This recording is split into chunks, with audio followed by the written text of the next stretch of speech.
नमस्कार दोस्तों, स्वागत है आपका हमारे यूट्यूब चैनल में।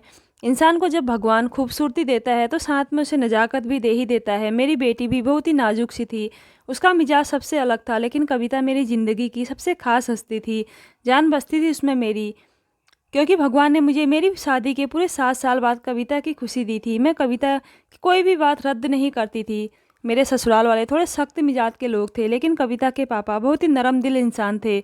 7 साल तक हमारी कोई औलाद नहीं हुई थी, लेकिन कविता के पापा ने कभी भी मुझे औलाद ना होने का ताना नहीं दिया था, बल्कि हमेशा मेरी हिम्मत को बढ़ाया था कि भगवान पर भरोसा रखो, वह ज़रूर हमें औलाद की खुशी देगा।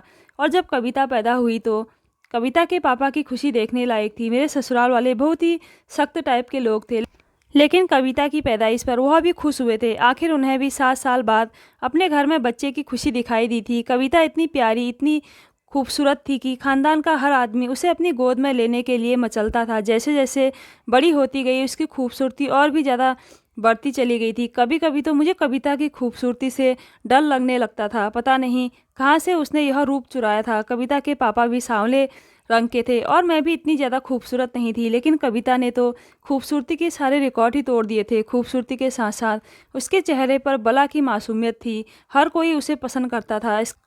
इसके अलावा कविता पढ़ाई में भी बहुत तेज़ थी। कभी कभी तो मुझे कविता पर बड़ा ही गर्व महसूस होता था कि वह अपने स्कूल की एक बेस्ट स्टूडेंट थी। टीचर भी उसको बेहद पसंद करते थे। हमारा संबंध अपर मिडिल क्लास घराने से था। कविता हमारी इकलौती औलाद थी, इसलिए हम उसे दुनिया की हर खुशी देना चाहते थे। घर में वैसे तो किसी चीज़ की कमी नहीं थी, अच्छा गुजारा चल रहा था, लेकिन फिर भी कविता के अच्छे फ्यूचर के लिए मैंने अपने पति के साथ साथ जॉब कर ली। सब कुछ बहुत अच्छा चल रहा था, लेकिन उस दिन सब कुछ बदल गया जब कविता ने मुझे एक ऐसी बात कह दी कि मैं तो अंदर से कांप कर रह गई थी। कविता अब 18 साल की हो चुकी थी और अब उसके अंदर मैंने कुछ बदलाव महसूस करना शुरू कर दिए थे। अकेले ही अकेले मुस्कुराते रहती, खुद पर भी कुछ ज़्यादा ही ध्यान देने लगी थी। मैंने उसकी हरकतों को नज़रअंदाज कर दिया था। मैंने सोचा कि शायद कविता अब जवान हो रही है तो ऐसे बदलाव आना नेचुरल है, लेकिन मैं तो दंग रह गई थी कि कविता ऐसी बात भी कह सकती है। मैं तो कविता को बहुत ही समझदार बच्ची समझती थी, लेकिन उसने जिस तरह की बात की थी वो मुझे और उसके पापा दोनों को ही हिलाकर रख गई थी। सब कुछ रूटीन के अनुसार ही चल रहा था। सुबह कविता कॉलेज चली जाती और मैं और उसके पापा ऑफिस के लिए निकल जाते थे। लेकिन एक दिन सब कुछ तहस नहस हो गया। सुबह जब कविता कॉलेज जा रही थी तब उसका मूड बहुत अच्छा था। वह मुझे और अपने पापा से बहुत ही अच्छे मूड में बातें कर रही थी। कविता के पापा उसको हमेशा ही समझाते रहते कि कभी भी किसी का दिल मत दुखाना। अगर तुम किसी का दिल दुखाओगी तो भगवान भी कहीं ना कहीं तुम्हारे साथ भी ऐसा ही करेगा, और किसी का दिल दुखाने की सज़ा बहुत बड़ी होती है। भगवान भी पाप के लिए माफ़ नहीं करता। कुछ देर बाद ही कविता नाश्ता करने के बाद कॉलेज के लिए निकल गई थी। थोड़ी देर बाद मैं और कविता के पापा भी ऑफिस के लिए निकल गए। मेरा हाफ डे होता था, जबकि कविता के पापा को रात हो जाती थी। हर रोज़ की तरह उस दिन भी मैं घर जल्दी वापस आ गई, लेकिन घर आने के बाद मुझे बड़ा झटका लगा था जब नौकर ने बताया कि कविता मैडम कॉलेज से आते ही अपने रूम में चली गई है। ना उन्होंने आने के बाद खाना खाया है और ना ही नीचे वह टीवी लॉन्च में आकर बैठी है। ऐसा कभी भी नहीं हुआ था। कविता की तबीयत कितनी ख़राब क्यों ना हो, वह कुछ समय के लिए नीचे टीवी लॉन्च में ज़रूर बैठती थी। कभी कभी अपनी पढ़ाई करती रहती तो कभी टीवी पर कोई मूवी वगैरह देख लेती। और खाना तो उसकी कमज़ोरी थी। कॉलेज से आते ही सबसे पहले भूख से चिल्लाती थी, और जब तक उसको खाना नहीं मिल जाता चैन से नहीं बैठती थी। कभी कभी तो उसकी और मेरी नाराज़गी होती थी, तब भी वह खाना ज़रूर खाती थी, क्योंकि अगर वह टाइम से खाना नहीं खाती तो उसको वीकनेस होने लगती थी। लेकिन आज उसने दोपहर का खाना नहीं खाया था और अभी तक वह भूखी थी। यह बात मेरे लिए बहुत ही हैरान कर देने वाली थी और परेशानी वाली भी। मैं सारी चीज़ों को वही टीवी लॉन्च में छोड़कर फ़ौरन ही कविता के कमरे में ऊपर आ गई थी। उसके कमरे का दरवाज़ा भी अंदर से बंद था। मैंने कमरे के दरवाजे पर दस्तक भी दी, लेकिन जवाब नहीं मिला। मैं अब और भी ज़्यादा परेशान हो गई थी। ना जाने कविता को आज ऐसा क्या हो गया था जो वह ऐसा व्यवहार कर रही थी। मैंने अब दरवाज़ा थोड़ी ज़ोर से पीटा तो अंदर से झुंझुलाई हुई आवाज़ आई, तुम्हें समझ नहीं आ रहा मुझे खाना नहीं खाना है? क्यों बार बार परेशान कर रही हो? कविता समझी थी शायद दोबारा नौकरानी उसे खाने के लिए बोलने आई है, लेकिन जब उसने मेरी आवाज़ सुनी तो जल्दी से दरवाज़ा खोल दिया और मुझे देखते ही अचानक मेरे सीने से लग गई। मैं तो हैरान परेशान सी अपनी जगह पर जम सी गई थी। मुझे समझ नहीं आ रहा था कि आखिर कविता को हुआ क्या है जो वह ऐसा व्यवहार कर रही है। मैं उसे अभी खुद से अलग करती या कुछ पूछती, तभी मुझे ऐसा महसूस हुआ कि कविता घुटी आवाज़ से रो रही थी। उसकी आंखों से लगातार आंसू बह रहे थे। मैं बहुत परेशान हो गई थी, क्योंकि मेरी बेटी समझदार के साथ साथ बहुत ही बहादुर भी थी। वह किसी भी बात को दिल पर लगाकर नहीं बैठती थी। मैंने धीरे से कविता के सर पर हाथ फेरा और उसको अलग करके पूछने लगी, बताओ बेटा, ऐसा क्या हुआ है तो तुमने अभी तक खाना भी नहीं खाया है, और यह तुम्हारे रोने की क्या वजह है? आखिर इतना रो क्यों रही हो? मैं सवाल पर सवाल कर रही थी, क्योंकि कविता की आंखों में आंसू देखकर मैं अंदर तक हिल गई थी। मैंने कहा, अगर कॉलेज में कोई बात हुई है तो मैं खुद तुम्हारे कॉलेज में जाकर उस मामले को निपटाने की कोशिश करूंगी, लेकिन इस तरह रोने से समस्या हल नहीं होती। उसने एक नज़र मुझे देखा और कहने लगी, मम्मी पापा को आने दें, आप दोनों को यह बात मालूम हो जाएगी। मैंने कविता के गाल पर हाथ रखा और उसको पूछते हुए कहने लगी, देखो कविता, तुम्हें किसी भी चीज़ की परेशानी है तो तुम मुझे बता सकती हो। मैं तुम्हारी माँ हूँ। अगर तुम्हारे पापा नहीं भी माने तब भी मैं उन्हें कन्विंस कर लूँगी। मेरी जान, इस तरीके से खुद को तकलीफ मत दो। चलो आओ मेरे साथ खाना खाओ। लेकिन वह सर ना में हिलाकर अंदर चली गई थी, जबकि मैं अपनी जगह पर खड़ी रह गई थी। मुझे समझ नहीं आ रहा था कविता इस तरह का व्यवहार क्यों कर रही थी। आज से पहले तो कभी भी ऐसा नहीं हुआ था। मैं बस यही सोचते सोचते नीचे लॉन्च में आ गई थी। नौकरानी ने भी मुझे कविता के बारे में पूछा, लेकिन मेरे पास बताने के लिए कुछ भी नहीं था। मुझे समझ नहीं आ रहा था आखिर कविता के रोने की वजह क्या थी। लेकिन जो कुछ भी था, कविता के रोने से मैं मुश्किल में पड़ चुकी थी। मैंने कुछ सोचकर फ़ौरन ही कविता के पापा को कॉल कर दिया और उनको घर जल्दी आने का बोलकर मैं किचन में चली गई, ताकि जल्द से जल्द खाना तैयार कर सकूं। नौकरानी ने मेरी काफ़ी मदद की थी, इसलिए काम भी आसान हो गया था। आज मेरी सोच में सिर्फ और सिर्फ कविता ही थी। कविता के पापा भी जल्दी आ गए थे, क्योंकि उन्हें भी कविता की चिंता थी, और उनकी चिंता मेरे दिल को शांति देने लगी थी। पहले जब कविता का जन्म हुआ था, मुझे लगता था कि पुरुष सिर्फ और सिर्फ बेटा ही चाहते हैं, और लड़की की पैदाइश का सुनकर शायद मेरे पति उदास हो जाएंगे। लेकिन मेरे पति ने इसे गलत साबित किया। वे अपनी बेटी से बेहद प्यार करते थे। मैंने अपने पति को सभी परिस्थितियों की सूचना दी और हम कविता के कमरे में चले गए। कविता अब भी टेंशन की हालत में थी। जैसे ही हम दोनों की मौजूदगी का एहसास हुआ, उसने सर उठाकर हमें देखा। उसकी रोती हुई आंखें इस बात का सबूत थी कि वह दोपहर से अब तक रो ही रही थी। मैं अपने पति के साथ ही उसके पास बैठ गई। कविता एक बार फिर मेरे सीने से लिपट गई थी। मैं हैरान थी कि मेरी बेटी को ऐसा क्या हुआ है जिसके कारण वह इतना रो रही है। उसके पिता ने भी उसके सर पर हाथ फेरा और प्यार से पूछने लगे, बेटा बताओ, आखिरकार ऐसा क्या हुआ है जिसके कारण तुम इतना रो रही हो? और जो बात कविता ने हम दोनों से कही, वो हमारे होश उड़ा गई थी। मैं और मेरे पति बस उसे देखकर ही चुप खड़े हो गए, क्योंकि हमें समझ नहीं आ रहा था कि हम कैसी प्रतिक्रिया दिखाएं। हमें अपनी बेटी से ऐसी बात की बिल्कुल भी उम्मीद नहीं थी। उसकी उम्र सिर्फ 18 साल थी, लेकिन जो बात कर रही थी वो कोई 25 साल की लड़की लग रही थी। मेरे पति तुरंत ही कविता को नकारते हुए कहने लगे, नहीं, ऐसा नहीं हो सकता। हम तुम्हारी ज़िंदगी जानबूझकर कभी भी ख़राब नहीं कर सकते। तुम हमारी इकलौती बेटी हो, तुम ऐसा फैसला ले भी कैसे सकती हो? अरे हमने तो तुम्हारे लिए ना जाने कितने सपने सजा रखे हैं, और तुम एक अपाहिज लड़के से शादी करना चाहती हो। कविता ने यह बात तो हमारे सामने रखी थी कि वह एक लड़के से प्यार करती है और उससे शादी भी करना चाहती है, लेकिन वह लड़का अपाहिज है। यह सुनते ही मैं और कविता के पापा दंग रह गए थे।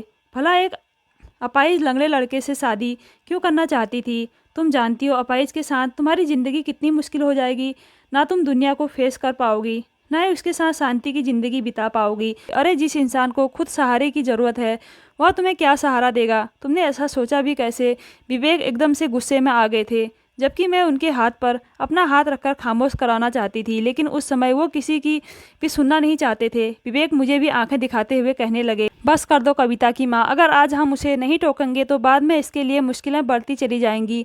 जबकि कविता इस बात से गुस्से की हालत में कहती रही, यह मेरी ज़िंदगी है और मैं अपनी ज़िंदगी अपनी मर्जी के अनुसार गुजारूंगी। मैंने आप दोनों को यह बात बतानी थी, यह मेरा फ़र्ज़ था, लेकिन आप दोनों मेरे मामले में कुछ भी नहीं कह सकते। मैं बालिग लड़की हूँ और मैं अपने जीवन के फैसले खुद कर सकती हूँ। मेरा यही फैसला है कि मैं शादी सिर्फ और सिर्फ उसी अपाहिज लड़के से करूँगी, और बहुत जल्दी ही मैं आप दोनों को उससे मिलवा भी दूंगी। जबकि मेरी बेटी की इस बागी अंदाज से तो मैं कभी जानकारी नहीं हुई थी। वह तो बहुत ही मासूम सी थी, लेकिन आज उसका अंदाज इस बात का गवाह था कि मेरी बेटी हमारे हाथों से निकल चुकी है। कविता ने हम दोनों को बताया था कि वह एक अपाहिज लड़के से शादी करना चाहती है। उसके कॉलेज में एक लड़का पढ़ता है जिसका नाम बिहान है, और वह उससे बेहद प्यार करती है और बहुत जल्दी शादी करना चाहती है। विवेक गुस्से के मूड में कमरे से चले गए थे। मैं कविता को समझाने लगी, देखो बेटा, यह पूरी ज़िंदगी का मामला है। अगर तुम अब अपनी ज़िंदगी ख़राब कर लोगी और एक अपाहिज लड़के से शादी कर लोगी, बाद की ज़िंदगी कैसे गुजारोगी? यह सब कुछ वक्त पर होता है। एक दिन तुम्हारे सामने भी ऐसा आएगा कि तुम खुद रोओगी कि मैंने यह क्या फैसला कर लिया, और तुम हमें भी बोलोगी कि तुमने मुझे क्यों नहीं समझाया। तुम समझने की कोशिश तो करो, लेकिन उसकी एक ही जिद थी कि वह उससे ही शादी करेगी। मुझे तो यह मामला कुछ और ही लग रहा था। मैं काफ़ी देर तक कविता को नरमी से समझाती रही, लेकिन उसने मेरी बात नहीं सुनी। वह रोते हुए बाथरूम में बंद हो गई। मुश्किल से ही मैं खुद को संभाल कर नीचे आई। विवेक भी लॉन्च में गुस्से के मूड में बैठे थे। वह मुझे देखते ही भड़क उठे कि यह है तुम्हारी परवरिश, यह सिखाया है तुमने अपनी बेटी को।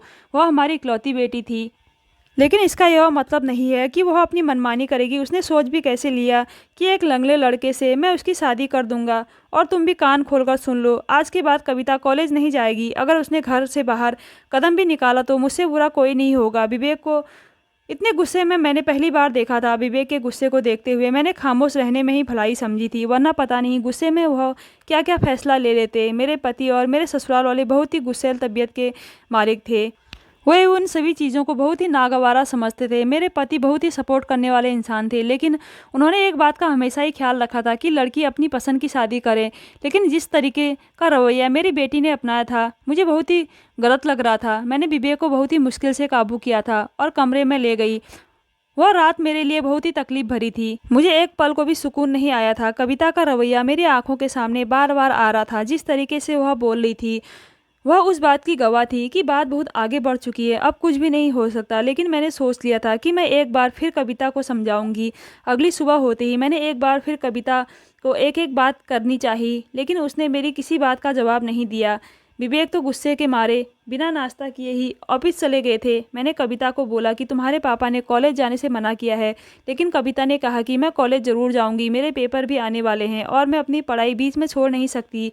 उसे अपने पापा के फैसले की भी कोई परवाह नहीं थी और बिना नाश्ता किए कॉलेज चलेगी। मैं बहुत ज़्यादा परेशान हो रही थी। वह कल दोपहर से भूखी थी। मैंने तुरंत फ़ोन करके विवेक को बताया कि कविता कॉलेज चली गई है, और वह भी बिना नाश्ता किए। यह बात विवेक को भी परेशानी में डाल रही थी। उसका भूखा पेट कॉलेज जाना हम दोनों को बहुत ही मुश्किल में डाल रहा था। कुछ ही देर बाद विवेक घर आ गए थे। ऑफिस में उनका मन नहीं लग रहा था। हमारी वह इकलौती बेटी थी जो बहुत ही मन्नत व मुरादों की थी। उसके लिए हम दोनों पति पत्नी जान देने तक को राजी थे, लेकिन जो वह कर रही थी वह उसके फ्यूचर के लिए बहुत बड़ी खराबी थी। मैंने विवेक को देखा और उन्हें एक तरीका बताया कि हम दोनों कॉलेज चलकर उसके प्रिंसिपल से बात करें और उस बिहान नामक व्यक्ति की शिकायत करें। वह कॉलेज पढ़ने के लिए आता है, ये लड़कियों को बरगलाने। विवेक को मेरी यह बात अच्छी लगी। हम दोनों पति पत्नी ऑफिस जाने के बजाय कविता के कॉलेज चले गए थे। वहां जाते ही प्रिंसिपल से मैंने कविता के बारे में बात की तो वह लोग भी हैरान हो गए कि इतनी अच्छी स्टूडेंट ऐसा काम कैसे कर सकती है, जबकि वह लोग फौरन ही बिहान को पहचान गए थे। प्रिंसिपल ने जो बात मुझे बताई वह मुझे थोड़ा तसल्ली दे गई थी कि बिहान बहुत ही अच्छे घराने से ताल्लुक़ रखता है। भले ही वह लड़का अपाहिज है, लेकिन पढ़ने लिखने में बहुत होशियार है और अपनी पूरी क्लास में कविता के बाद बहुत अच्छा पढ़ता है। लेकिन विवेक इन बातों के बाद भी सेटिस्फाई नहीं लग रहे थे। उन्होंने फिर भी प्रिंसिपल को यह कहा कि कॉलेज के अंदर आपका यह नियम मुझे बिल्कुल भी पसंद नहीं आया। आप बिहान के माता पिता को सूचित करें कि उनका बेटा ऐसा काम कर रहा है और उसे मेरी बेटी से दूर रहने को कहें। प्रिंसिपल को यह बात काफ़ी नागवारा गुजरी थी, लेकिन वह स्टूडेंट के पिता के सामने कुछ उल्टी सीधी बात नहीं कर सकते थे, इसलिए खामोशी से सिर झुका लिया। मैं विवेक को घर वापस ले आई थी। हम दोनों पति पत्नी ने आज ऑफिस से छुट्टी कर ली थी क्योंकि हमें कविता की बहुत चिंता हो रही थी। विवेक ने तो कविता के लिए बहुत अच्छा सोचा था। उनके दोस्त का बेटा था, पढ़ा लिखा, अच्छी जॉब में लगा हुआ था लड़का था, और विवेक के दोस्त भी इस रिश्ते से राजी थे। बल्कि उनकी तो बड़ी इच्छा थी कि कविता को वह उनके घर उनके बड़े बेटे की दुल्हन बनाकर ले जाएं। लेकिन कविता जो बातें अब कर रही थी वह उस बात की गवाही थी कि कविता मर जाएगी लेकिन किसी और से शादी नहीं करेगी। कविता जब कॉलेज से वापस आई तो उसने आते ही शोर मचा दिया कि मेरे कॉलेज जाने की क्या ज़रूरत थी और प्रिंसिपल को यह फालतू बातें क्यों बोली आपने। आज मेरा कॉलेज में कितना मजाक बना मालूम है आपको। कविता की आवाज़ बहुत ऊंची हो रही थी, जबकि मैं हक्का बक्का सी सिर्फ कविता की शक्ल देख रही थी। आज तक मेरी बेटी कभी भी मेरे मुकाबले नहीं आई थी। यह सब कुछ पहली बार हो रहा था। मैं इतनी गुस्से में आ गई कि मैंने बेधड़क कविता के मुंह पर थप्पड़ रख दी। आज तक कभी ऐसा नहीं हुआ था, लेकिन मैं अपना आपा खो चुकी थी। जबकि कविता ने जो बात आखिरी में मुझसे कही थी वह मेरे कदमों तले ज़मीन निकाल गई थी। उसने कहा कि अगर आप लोगों ने मेरी शादी मेरे पेपर होने के बाद नहीं करवाई तो शायद याद रखना कि मैं आप दोनों को इस दुनिया में अकेला छोड़कर हमेशा हमेशा के लिए भगवान के पास चली जाऊंगी। यानी वह सीधा सीधा खुदकुशी की धमकी दे रही थी। मैं अब बहुत परेशान हो गई थी। रात को जब विवेक घर वापस आए तो मैंने सारी कहानी उनके कानों में सुना दी थी। जब उन्होंने सुनने के बाद एक ही बात कही थी कि कविता से कहो कि इस लड़के से कहे कि वह रिश्ता लेकर हमारे घर आ जाए, क्योंकि हम और इतनी ज़्यादा बदनामी बर्दाश्त नहीं कर सकते और कविता हमारे लिए बहुत ही महत्वपूर्ण है। भगवान ना करे अगर उसने यह कदम उठा लिया तो हम दोनों पति पत्नी इस दुनिया में सिर्फ और सिर्फ शर्मिंदगी का शिकार ही रहेंगे। मैंने जब कविता को यह बात बताई और उसकी जिद के आगे घुटने टेक दिए तो वह बहुत खुश हुई और मेरे सीने से लगकर मेरा बहुत शुक्रिया अदा किया। और अगले दिन ही बिहान के माँ बाप हमारे घर रिश्ता लेकर आए थे। मैं और मेरे पति उन दोनों पति पत्नी से मिलना तो नहीं चाहते थे, लेकिन अपनी बेटी की खुशी के आगे घुटने टेक दिए थे। उन दोनों पति पत्नी का पहनावा इस बात का गवाह था कि वो बहुत ही अमीर घराने से संबंध रखते हैं। मैंने और मेरे पति ने उन दोनों पति पत्नी से बहुत अच्छे से बातचीत की और कविता हमारे लिए बहुत महत्वपूर्ण थी। अगर हमारी बेटी को कुछ हो जाता तो हम कभी भी खुद को माफ़ नहीं कर पाते थे। बिहान के माँ बाप बहुत ही मोहब्बत वाले इंसान थे, बहुत ही प्यार से हम लोगों से मिले थे। अगर बिहान अपाहिज ना होता तो शायद इस रिश्ते पर मुझे खुशी होती, लेकिन बिहान का अपाहिजपन मेरे दिल में किसी सुई की तरह चुभ रहा था। वह एक टांग से अपाहिज था, ठीक से चल भी नहीं पाता था। पता नहीं कविता ने उसमें क्या देखा था। उसके लिए तो लड़कों की लाइन लगी थी, किसी पर भी उंगली रख देती तो खुद ही वह लड़का उससे शादी के लिए राजी हो जाता। मेरी बेटी लाखों में एक थी, किसी भी चीज़ की कोई कमी नहीं थी, लेकिन फिर भी उसने एक अपाहिज लड़के को अपने जीवन साथी के रूप में पसंद किया था। बिहान के माता पिता ने हमें कहा कि वह कविता की पढ़ाई शादी के बाद भी कंटिन्यू रखेंगे। इसीलिए मैंने और मेरे पति ने इस वजह से भी रिश्ते के लिए हाँ कर दी थी। शादी का मुहूर्त 15 दिन के बाद का था। हम दोनों पति पत्नी ने बुझे दिल के साथ कविता की शादी कर दी थी। पूरा खानदान हमारे खिलाफ हो गया था, लेकिन अपनी बेटी की खुशी के आगे हम दोनों ने किसी को भी ध्यान नहीं दिया था। लेकिन शादी के बाद जो खबर मुझे मालूम हुई थी वह मेरे कदमों तले ज़मीन निकाल गई थी। मेरे होश उड़ गए थे। यह बात सुनकर मुझे अपनी बेटी पर फख्र भी हुआ था, लेकिन उसके जज्बाती स्वभाव पर मुझे अफसोस भी हुआ था। मेरी कविता बहुत प्यारी सी थी, वह दुल्हन बनकर बहुत ही खूबसूरत लग रही थी। मैंने शादी पर ही पहली बार बिहान को देखा था और उसे देखकर मेरे दिल को कुछ हुआ था। वह बुरी तरह से लंगड़ाते हुए स्टेज तक आया था। उसके हाथ में एक बैसाखी थी जिसके सहारे वह चल रहा था। हालांकि वह अच्छी पर्सनालिटी का मालिक था, खूब गोरा चिट्टा, डील डोल भी अच्छा था। अगर उसकी टांग सही होती तो शायद उसमें किसी भी चीज़ की कोई कमी नहीं थी। कविता और बिहान की जोड़ी चाँद सूरज की जोड़ी लगती, लेकिन बिहान की अपाहिज टांग ने इस रिश्ते पर एक धब्बा सा लगा दिया था। मेरी और विवेक की हालत बहुत बुरी हो रही थी। पहली बार हम अपनी बेटी को किसी दूसरे घर भेज रहे थे। मेरे पति और मैंने उन दोनों पति पत्नी के आगे हाथ जोड़कर यह गुजारिश की थी, अगर उससे कोई गलती हो जाए तो उसे माफ़ कर देना, बस उसके साथ कोई जुल्म नहीं करना। हमारे पास एक ही हमारा कीमती फूल है। जबकि उन दोनों पति पत्नी ने हमें इस बात का यकीन दिलाया था कि वह कभी भी कविता को कोई तकलीफ नहीं देंगे। जिस तरह से हमारे लिए बिहान है वैसे ही कविता होगी। जबकि उनका यह मान भरा लहजा मुझे शांति देने वाला था। अगले दिन जब कविता बिहान के साथ घर आई थी, जो खुशी उसके चेहरे पर मौजूद थी वह मुझे और विवेक को भी प्रसन्न कर गई थी। बिहान कविता को छोड़कर अपने घर चला गया था। बिहान के जाने के बाद ही मेरे पति भी अपने कमरे में जाना चाहते थे, क्योंकि वह कविता से काफ़ी नाराज़ थे। लेकिन अचानक ही कविता ने उनका हाथ पकड़ लिया और अपने पास बिठाते हुए कहने लगी, पापा आज मैं आप दोनों से कुछ बात करना चाहती हूँ और बिहान से शादी करने की वजह बताना चाहती हूँ। विवेक वहाँ बैठना तो नहीं चाहते थे, लेकिन बेटी की खुशी के लिए दिल को मारकर बैठ गए थे। जबकि मैं भी कविता के पास ही बैठ गई थी। कविता कहने लगी, पापा आप कहते थे ना कभी भी किसी व्यक्ति का दिल नहीं दुखाना चाहिए। हर व्यक्ति को भगवान जी ने बहुत खूबसूरत बनाया है। मैं मानती हूँ कि बिहान के पाँव में समस्या है, लेकिन वह दिल का बहुत अच्छा इंसान है। जब आप उसके साथ वक्त गुजारेंगे तो आपको इस बात का पता हो जाएगा कि बिहान कितना अच्छा है। पूरी दुनिया मेरी खूबसूरती के पीछे हर वक्त पागल रहती थी। कितने लड़कों ने मुझे प्रपोज किया है और मेरे कितने रिश्ते आए ये आप दोनों जानते हैं, लेकिन मेरी उम्र के कारण आप दोनों इनकार कर देते थे। लेकिन उन सब में एक बिहान भी था जो मेरी खूबसूरती से नहीं बल्कि मेरे दिल से प्यार करता था। बिहान ने एक ऐसी जगह पर मेरी मदद की थी जहाँ पर हर कोई भी सांस छोड़ देता है। बिहान के तो पैरों में भी मसला है, लेकिन उसने उसके बावजूद भी मेरी उन जानवर लड़कों से हिफाजत की थी। आप जानते हैं कुछ दिन पहले कॉलेज में एक ग्रुप आया था, वह मुझसे रेप करना चाहता था। मौके का फ़ायदा उठाकर वह लड़के मुझे कॉलेज के पीछे ले गए थे, लेकिन उसी समय बिहान वहाँ पहुँच गया था। उसके पैरों में मसला है, वह चल भी नहीं पा रहा था, लेकिन पापा उसने उन सब का मुकाबला किया था और मेरी सुरक्षा की थी। जबकि उसने मुझे ये भी कहा था कि तुम्हें घर बताने की कोई ज़रूरत नहीं है, अगर तुम घर बताओगी तो तुम्हारे माँ बाप परेशान हो जाएंगे और तुम्हें कॉलेज से हटा भी सकते हैं। उसकी बात मुझे बिल्कुल सही लगी थी, इसलिए मैंने आप दोनों से ही इस बात को शेयर नहीं किया था। धीरे धीरे मेरी और बिहान की दोस्ती होती चली गई और कुछ दिन बाद बिहान ने मुझे प्रपोज कर दिया था। मैं चाहती तो उसे इनकार कर सकती थी, लेकिन आपकी बात मेरे दिल को लगी थी कि आप कहते थे ना कि कभी भी किसी का दिल नहीं दुखाना चाहिए। अगर कोई शख्स आपसे सच्चे दिल से मोहब्बत करता है तो उसकी मोहब्बत को कबूल कर लेना चाहिए। इसीलिए मैंने आप दोनों के सामने सबसे पहले यही बात रखी थी कि मैं एक अपाहिज लड़के से शादी करना चाहती हूँ, और उसके बाद ही मैंने आप दोनों के सामने बिहान का इंट्रोड्यूस करवाया था, जबकि मैं और मेरे पति अपनी बेटी को हक्का बक्का देखते रहे थे। यानी उसने अपने लिए किसी गलत लड़के का चुनाव नहीं किया था। हम दोनों इस बात को मान चुके थे, जबकि विवेक ने भी सौम्या को सीने से लगाकर ढेरों दुआएं दी थी। वक्त गुजरने के साथ साथ बिहान का इलाज उसके माँ बाप ने बहुत अच्छी जगह करवाया था। पहले जो वह लंगड़ा कर चलता था, अब उसके पैरों में रॉड डाल दी गई थी, जिसकी वजह से उसकी टांग की हड्डी जो बचपन में खेलने की वजह से टूट गई थी, अब एकदम बेहतर हो गई थी। उसने अपने लिए किसी गलत लड़के का चुनाव नहीं किया था। हम दोनों इस बात को मान चुके थे, जबकि मेरी बेटी बहुत खुशहाल ज़िंदगी बिहान के साथ गुजार रही है। तो दोस्तों, कैसी लगी आज की स्टोरी? अगर अच्छी लगी हो तो मेरे चैनल को ज़रूर सब्सक्राइब कीजिएगा। धन्यवाद।